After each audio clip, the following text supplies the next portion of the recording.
பிறருக்காக வாழுங்க அப்படிங்கும்போது ஒரு பழமொழி சொல்லுவாங்க, ஊராம் பிள்ளைய ஊட்டி வளர்த்தா தான் பிள்ளை தானா வளரும் அப்படின்ட்டு.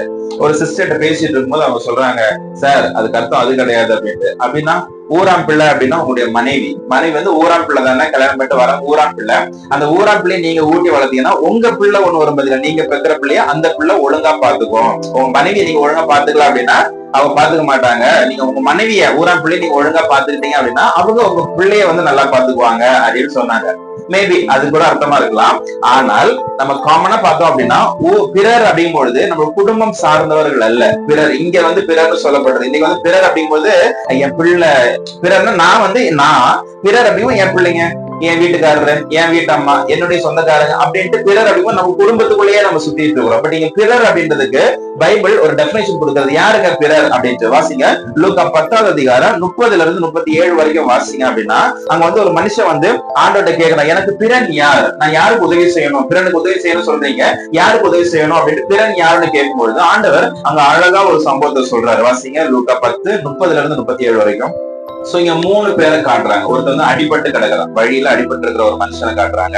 இந்த அடிபட்டு இருக்கிற மனுஷன் வந்து என்ன அப்படின்னா, அவன் வந்து எரிகோவில இருந்து எருசலேமுக்கு பயணப்பட்டு இருந்த ஒரு மனுஷன் எருசலேம்ல இருந்து எரிகோவுக்கு போகையில், அப்போ இந்த ஊர்ல இருந்து இந்த ஊருக்கு போகும்போது வழியில அடிபட்டுருச்சு. அப்போ இவன் வந்து இந்த ஊர்க்காரன் கிடையாது, இவன் அந்த ஊருக்காரனா இருக்கலாம், இல்லைன்னா இந்த ஊருக்காரனா இருக்கலாம். இங்க இருந்து அங்க போற வழி இல்ல. அப்ப வழி இல்ல அப்படிங்கும் போது அவனுக்கும் அந்த ஊருக்கும் சம்மந்தம் கிடையாது. அவன் வந்து எதாச்சும் அங்க வந்து அடிபட்டு விழுந்து கிடக்குறான். அப்போ ஒருவேளை உதவி பண்ணா இந்த ஊருக்கு போயிருந்தாக்கி அந்த ஊருக்காரன் உதவி பண்ணிருக்கலாம், அந்த ஊர்ல இருந்திருந்தா அவனுக்கு உதவி பண்ணிருக்கலாம். இப்ப ரெண்டும் கட்டான நடுவுல இருக்கிறாங்க. இப்ப நடுவுல இருக்கும்போது இவனுக்கு உதவி பண்றதுக்காக ஒரு 3 பேர் வராங்க.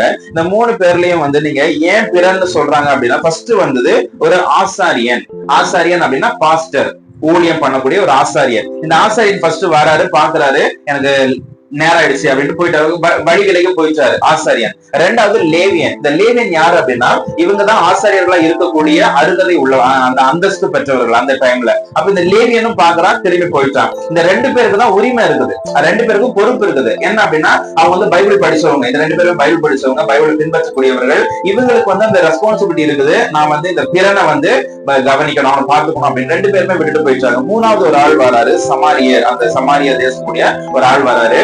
இந்த ஆள் தான் அதை செய்யறாரு. அப்போ இவருக்கும் அவருக்கும் சம்பந்தம் கிடையாது, இவருக்கு பைபிளும் கிடையாது, பைபிள் வந்து இவருக்கு அந்த அளவுக்கு சொல்லப்படல, அவன் பைபிள்ல இருந்து ஒரு விஷயமும் அவர் கிடையாது. அப்ப எதுவுமே இல்லாம அவர் செய்யறாரு அப்படின்னா இவர் தான்ப்பா அவனுக்கு பிறன். இதே மாதிரி நீ செய்.